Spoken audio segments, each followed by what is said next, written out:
Poland is basically a country with a low level of terrorist threats, with all types of radicalization present, besides separatist political violence.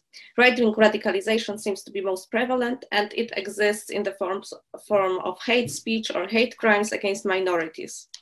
Policing might be a channel of radicalization. Increasing powers of the special services may escalate the extremist opposition that threatens internal security. The main agent in Poland responsible for prevention of radicalization is the Internal Security Agency, and its approach to policing of terrorism has been criticized for a far-reaching interference with the right to privacy. Moreover, the methods of operation and the use of special powers by the agency remain outside of the sphere of public knowledge. So de-radicalization is carried out on a national level and locally by the government, associations, foundations, and different religious organizations. There are not enough de-radicalization programs, and the majority are focused on right-wing radicalization. Some programs are directed specifically towards football fans. So I'm going to talk about the IGAP-related findings, but only from the perspective of the state, so I'll not discuss it in the context of other agents. So the injustice discourse. Injustice discourse builds on a populist capital on constant antagonisms. The discourse uses simplified definitions of the word and ambiguous solutions. It uses the language of divide. It struggles against economic injustice, and in fact, it represents those people who are affected by real injustice. The kind of injustice that is experienced not because of one's own fault, but because of the external circumstances, and mostly comes from the state or its representatives. It aims to represent people who are lost, excluded, frustrated, people who are constantly being treated unfairly, usually by the state. And it also introduces legal reforms that in other countries would be considered left-wing, although the ruling party is conservative right-wing. So the task of the main ruling party is to defend the ordinary Poles against the establishment. They discredit the elites, the politicians, academic judges, attorneys, journalists, or artists. According to this discourse, the elites are demoralized, corrupt, and conspiring. They are not only beneficiaries of the systemic transformations, but they also enter into dark post-communist and European arrangements. They owe their high social status because of the sacrifices of ordinary Poles and because their actions are detrimental for the Polish state. And the injustice discourse is building and fueling on strong social antagonism, as well as dramatic history, bloody wars, and experience of totalitarianism. The following injustice discourse is present. They talk about the national injustice, the Smolensk catastrophe, the injustice of communism, injustice of reprivatization, injustice of children adopted by gay couples, and compensation and account for the harm caused during the war. The origins of the Polish injustice talk are in the messianic myths that are justifying the metaphysical and historic national purposefulness originating in Polish Romanticism in the 19th century in the period of partitions.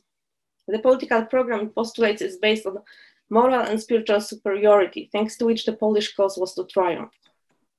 Another important component of this origin is specific for the Polish context understanding of Homo Sovieticus.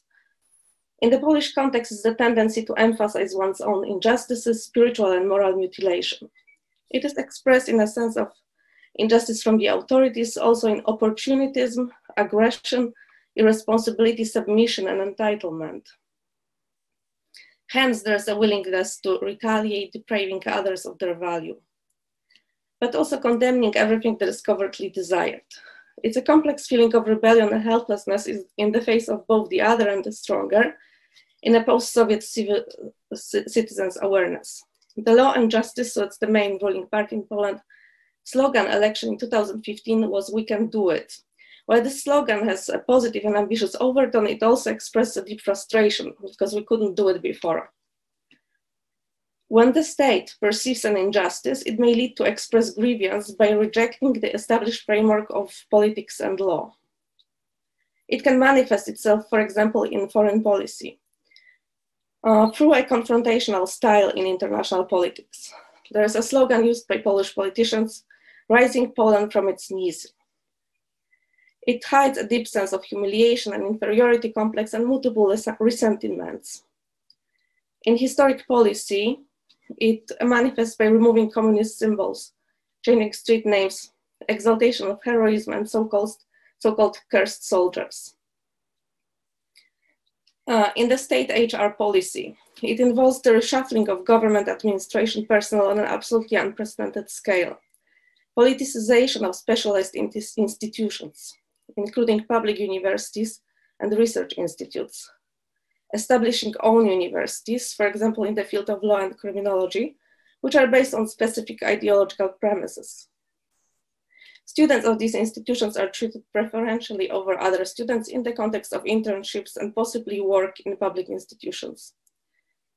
Also, the very controversial reforms of media, the propaganda character of public media, custom creation of specific media products. In the justice system, controversial reforms, also activities of the police, secret services.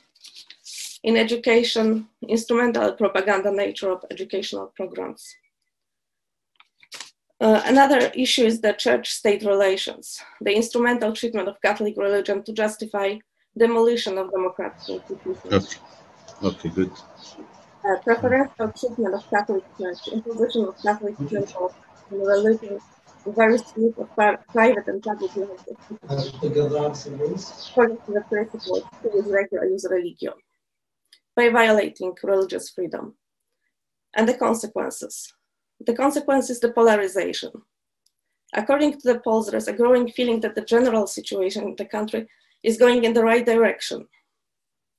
The political and economic situation is improving. Families are better off and people are happier with their financial situation. Interestingly, even the civic engagement is increased. At the same time, people who assess the current situation in the country as very critically is also high. Public opinion in Poland is therefore very polarized, and the government, however popular, is disliked by a large part of the society. Polish society is characterized by internal social conflict and this in public space and private lives. There's a sense of mutual dislike, hostility, or even hatred. A common sense of injustice affects everyone, both supporters and opponents of the current government. Another consequence of this kind of politics is that injustice might be treated as an excuse and protection against criticism. Acceptance of beliefs about exceptional and collective injustice goes hand in hand with self-confidence, morality, and fidelity to one's own values. The harm therefore justifies the claim. The more hurt one feels, the greater propensity to make unauthorized or even immoral demands. Attachment to one's own injustice allows to reject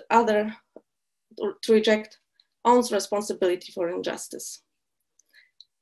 Emphasizing national injustice might not mobilize people to be active and strive for a better world.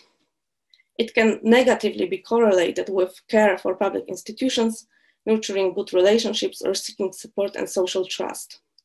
Perpetuating this kind of politics can foster a sense of threat, as well as suspicion, and a tendency to judge others as potential antagonists and enemies. Another consequence of state radicalization might also be generating injustice. It may cause to disregard or instrumentally treat others. It may cause lack of empathy for their suffering.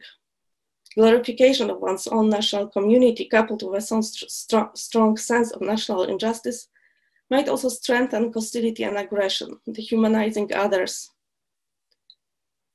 Identity politics may be responsible for the rise in nationalistic moods and prejudices. In this form, it also gives the rise to the temptation of revanchism in the name of retaliation for the injustice. In other words, injustice, political discourse, might also have the effect of generating more injustice. And suggestion for future research: there is a lack of research on state-led radicalization and national injustice discourse. Also, lack of independent criminological research into the number of unreported hate-motivated crimes against minorities. In particular, the absence of the crimes against LGBT+ community within official hate crime statistics in Poland deserves a criminological scrutiny. After the political anti-refugee discourse decreased, the issues of LGBT plus became instrumentalized in political debates. Maria, actually, thank you very much. I think this is very good, but rather sufficient for now. Okay. So I just don't want us, to suffer for time later. So I suppose we're going to share all these presentation slides on Trello, and the colleagues can have a look into your recommendations for future research.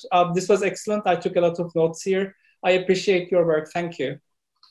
Thank you.